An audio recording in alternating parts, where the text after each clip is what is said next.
Hei, dovlecei! Ieri când am ajuns la hotel eram foarte obosiți după o zi de muncă și o noapte petrecută pe transport.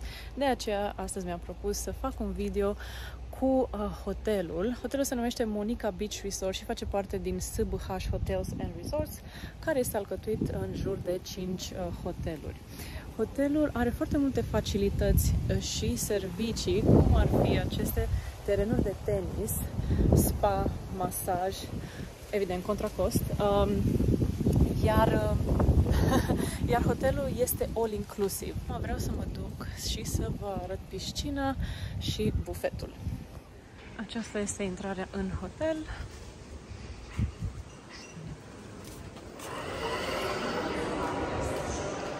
O să fie destul de gălăgie când o să intrăm la cină. Hello. Hola. Hello. What is this? Romeo. Where are you from? Oh, Romania. Ah, okay, nice. Thank you so much. Ramen honey. Thank you. Puteți vedea că avem varietăți de pâine, salate, sosuri, fructe. Avem și o fântână de ciocolată.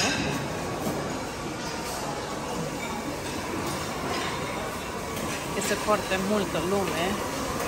Dimineața la prânz și seara avem și creveți preferații mei. Salate. Carne, paella, cartofi copți.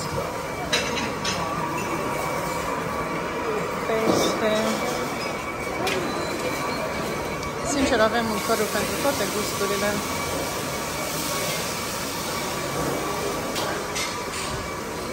Avem apă, suc, cola, cafea la discreție. Și aici este piscina. Nu mai este nimeni la piscină pentru că este ora 7 seara. Este destul de înnorat. Wow! Dar arată foarte interesant.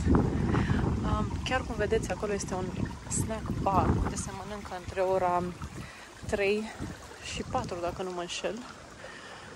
Adică dacă n-ai apucat să iei prânzul la all inclusiv, mai ai șansă să mănânci acolo, nu știu, adică sunt foarte multe mese. Este micul dejun, prânzul și cină, iar după mai ai și acest snack bar, adică chiar ai tot ce vrei.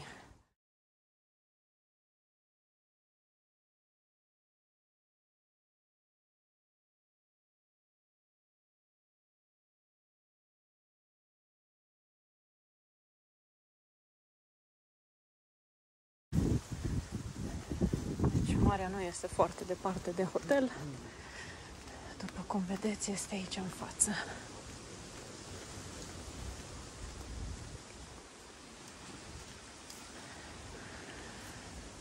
Super frumos, plaja este foarte lată, foarte întinsă. Sincer, paradis pe pământ. Cum intri în cameră, baia este pe stânga și ai cam tot ce trebuie, de la fion și până la ghiuvetă, WC-uri și duș. Prosoape ți le oferă hotelul. Nu au foarte multe facilități, pentru că atunci când am venit nu am avut gel de duș, am avut doar șampon, nu am avut balsam, cum ar avea alte hoteluri de 4 stele. Dar este în regulă, pentru că aici în apropiere sunt magazine și poți să te duci să îți cumperi tot ce vrei. Iar cum intrăm în cameră, aceasta este cameră destul de mare, avem 2 paturi, deci este o cameră twin. Bine, îi se spune cameră dublă cu vedere la mare, dar nu prea poți să zici cameră dublă, că paturile sunt separate, dar destul de apropiate. Avem un frigider, aici un televizor, o oglindă, evident, o mică măsuță și avem și un balcon destul de mare și lung.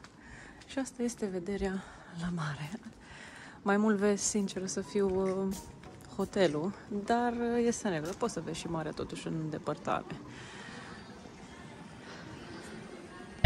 Astăzi ne-am hotărât să mergem într-o excursie pe coasta de est al insulei Fuerteventura. Inițial o să mergem la Barranco de las Penedias. Sunt niște formațiuni de stânci acolo și mi s-a părut foarte interesant cum am uitat pe internet. Din Palma până acolo o să facem în jur de 50 de minute de mers cu mașina. De acolo o să ne ducem în capitala insulei Fuerteventura, care se numește Puerto del Rosario. De acolo o să mergem în dunele insulei, care se numesc Dunas del Coralejo. Și dacă mai avem timp, spre seară, sper să ajungem și în El Cotillo, care este pe partea de vest a insulei. Iar de acolo o să ne întoarcem la cazare și o să dureze în jur de o oră jumătate.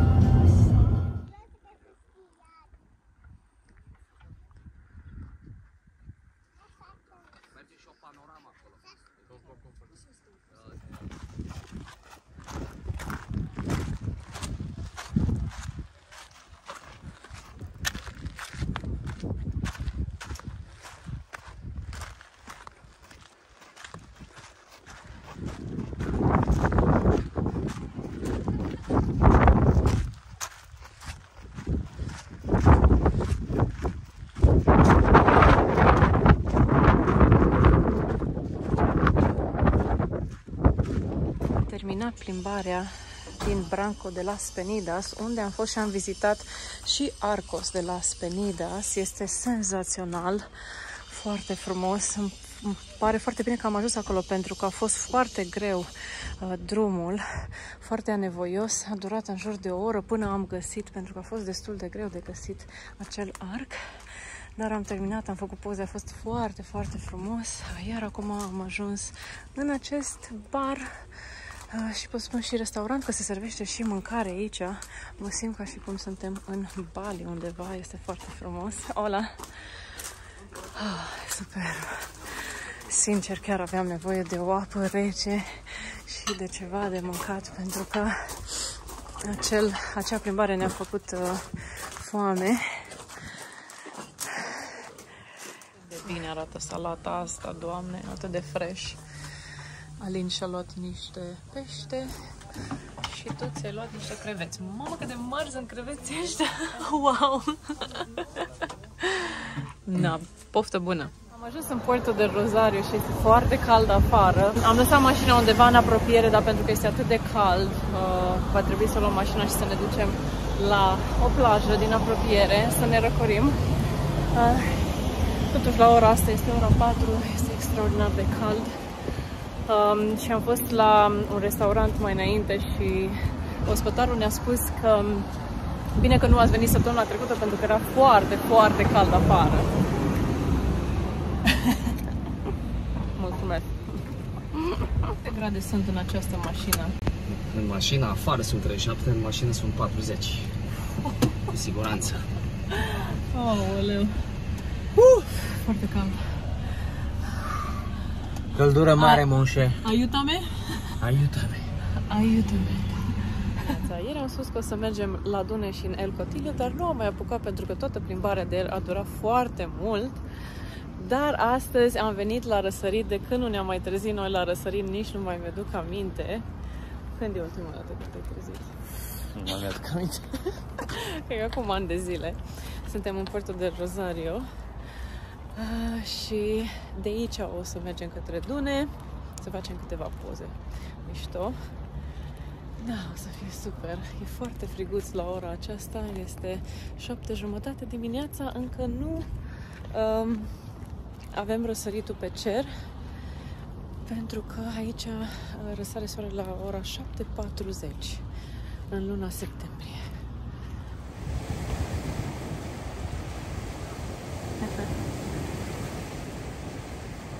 Super.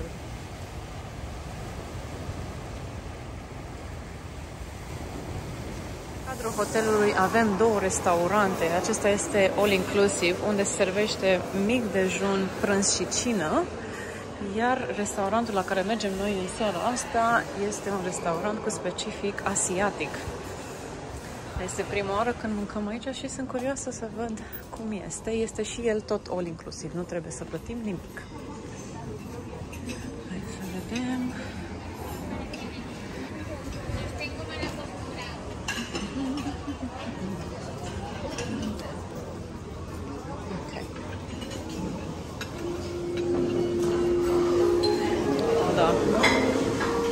ce tare arată.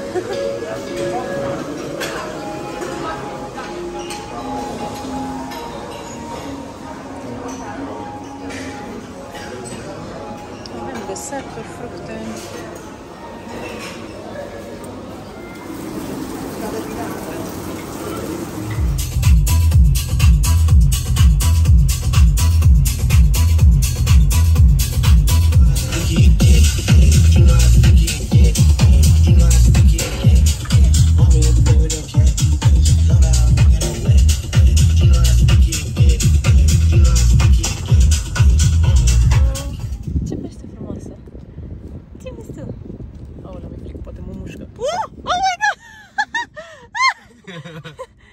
Poate mă mușcă? Nu te mușcă. Nu mă mușcă, nu?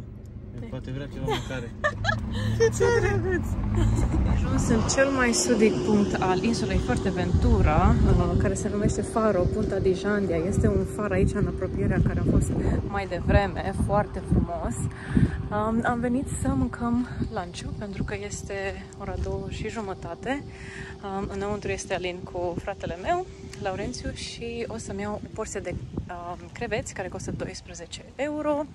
Aici, în acest mic orășel, nici pot să-i zic orășel, pare atât de izolat și în același rând dezolant, pentru că, nu știu, după cum vedeți, sunt foarte multe chestii în paragină și lucruri în paragină. E foarte mic orășelul. Aici o să mâncăm Punta de Jandia.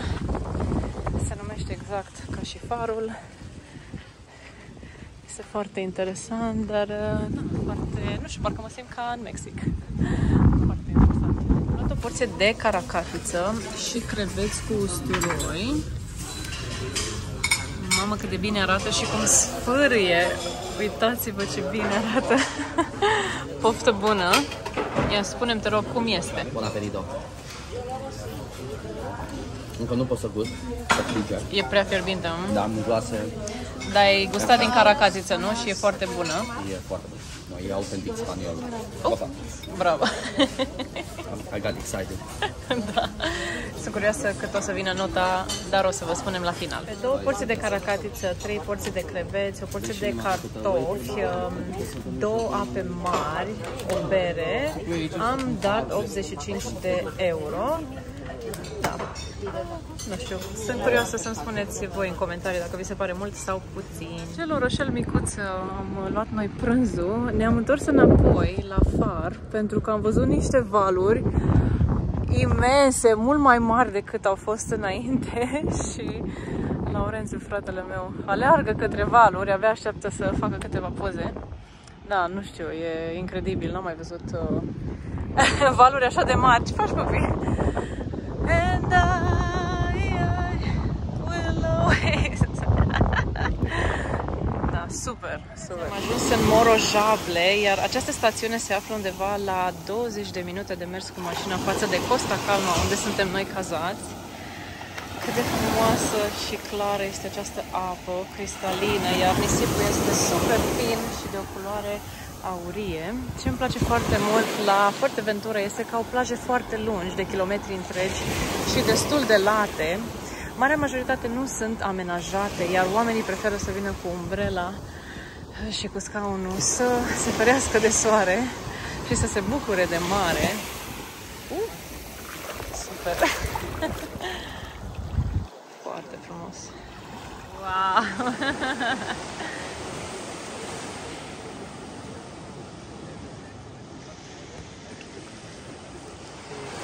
Chiar nu știm a cui este copilul, dar a început să se joace cu Alin cu mingea. Foarte drăguț. Uite-te la ei. Zici că și cei mai buni prieteni.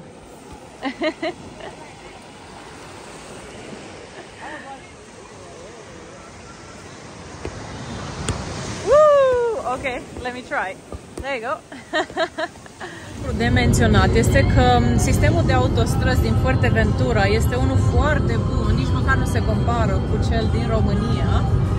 Din aeroport și până în Costa Calma am venit strună, deci a mers totul ca pe roate. Acum ne întoarcem în Costa Calma la hotel și neața. Sincer, nu vine să cred că în Fuerteventura Sistemul de autostrăzi este foarte bun. Suntem în mijlocul nimănui, undeva în insulele Canare, iar nu am găsit nicio groapă, pe bune. Vouă cum vi se pare? Excelent. Excelent. Foarte tare. Deci, eu nu știu cum au adus atâta material aici ca să facă autostrăzile astea. Pur și simplu ești mare, frate, e o insulă mare, e o joadă mare. Da, așa este, nici mie nu mi-e acasă nu pot să vină să fac o autostradă. Deci aici se pare ceva incredibil. Foarte tare. De menționat este că atunci când te duci la restaurante sau în magazine, evident că lumea vorbește în spaniolă, limba lor maternă, iar a doua și a treia limbă este germana și engleza. Lumea cam înțelege engleza, dar nu prea o vorbește. Din fericire, pentru că noi suntem latini, înțelegem spaniola și ușor încercăm să o vorbim. Da, este foarte, foarte interesant, îmi place. Nu știu, cred că îmi place mult mai mult Fuerteventura decât Tenerife. Am fost și în Tenerife acum câțiva ani. Sincer să fiu, m-a lăsat mască această insulă. Plajele sunt superbe. Și nu știu, este foarte frumos aici. Bună dimineața sau buenos dias. Astăzi e ultima zi, din păcate, în Fuerteventura. Într-o oră trebuie să plecăm către aeroport, dar deocamdată ne luăm, adică îmi iau cafeluța pentru că Alin cu Laurențiu s-au dus să spele mașina, să o lăsăm curată la aeroport. A început să și plouă puțin. Da, nu e nimeni la micul dejun pentru că este foarte dimineață. Ne vedem pe drum.